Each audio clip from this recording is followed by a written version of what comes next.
South এশিয়ার শ্রেষ্ঠ ক্রীড়াবিদ ছিলেন 70, 80 ও 90 দশকে দেশ বিদেশের সুইমিং পুল থেকে অজস্র সাফল্য আর পদক জেতা সাঁতারু মোশাররফ হোসেন খান বর্তমান প্রজন্মের কাছে অপরিচিত এক নাম। 1985-তে ঢাকার সাফ গেমসে সুইমিং পুলে ঝড় তোলা মুন্সিগঞ্জে জন্ম নেয়া মোশাররফ এখন সাঁতারের মাঝে নিজের স্বর্ণালী তারুণ্যকে খুঁজে ফেরেন। সাফ গেমসটা ছিল আমার পরন্ত বেলায়, আমার তখন বয়স হয়ে গেছে।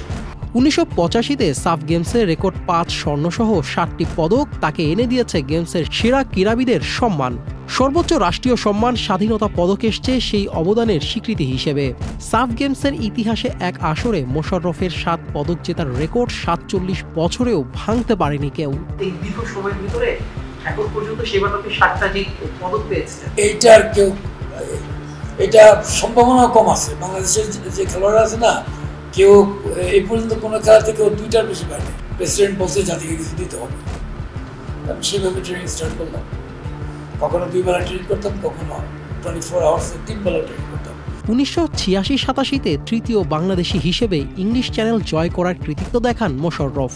ব্রজেন দাস ও আব্দুল মালেক স্বাধীনতা পূর্ব সময়ে ইংলিশ চ্যানেল অতিক্রম করার রেকর্ড গড়েছিলেন। ইংলিশ চ্যানেল মানুষের একটা ড্রিম থাকে ছাত্রদের যে একসময় ইংলিশ চ্যানেল ক্রস করা যায় কিনা। দেশ জুড়ে তোলপাড় ওয়ালটন ফ্রিজ কিনে আপনিও হয়ে যেতে পারেন মিলেনিয়ার। ঠান্ডা পানিতে পা এরকম কাঁপতো, এইভাবে কাঁপতো, একজনে শক্ত করে ধরতো, আরেকজন মজা করতো। এগুলো প্রথম দিন 2-3 মিনিট করতে পারে মানুষ, আস্তে আস্তে পারে। এগুলো যে অর্চনা প্যাটেল বলতো 2 মাস যাবো প্র্যাকটিস করতেছে, ওই 45 মিনিটের উপরে পারে না, ওই পর্যন্ত আটকে গেছে। 50 মিনিট করলে ওই হাইপোথার্মিয়া হয়ে যায়, হাসপাতালে যেতে হবে। আমি তাই নাকি পারবো, এই সাহস। এত সাফল্যের পরও এশিয়ান গেমস এবং অলিম্পিক্সের মতো বনেদি আসরে সফল না হওয়ার হতাশাও আছে তার। আমি জীবনে সাঁতার কেটে আল্লাহর রহমতে ন্যাশনালে কোনোদিন সেকেন্ড হইনি। আমি 72 থেকে 88 পর্যন্ত আমি 96টি ইভেন্ট করেছি, 96টি ফার্স্ট হয়েছি, সেকেন্ড কোনো থার্ড নেই। আমার কাছে খুব কষ্ট লাগে। শান্টু ভাই, ফুটবলের শান্টু ভাই আমাকে এই কথাটা বলছিলেন যে সাদা 3rd class, 4th class, 5th class, lower class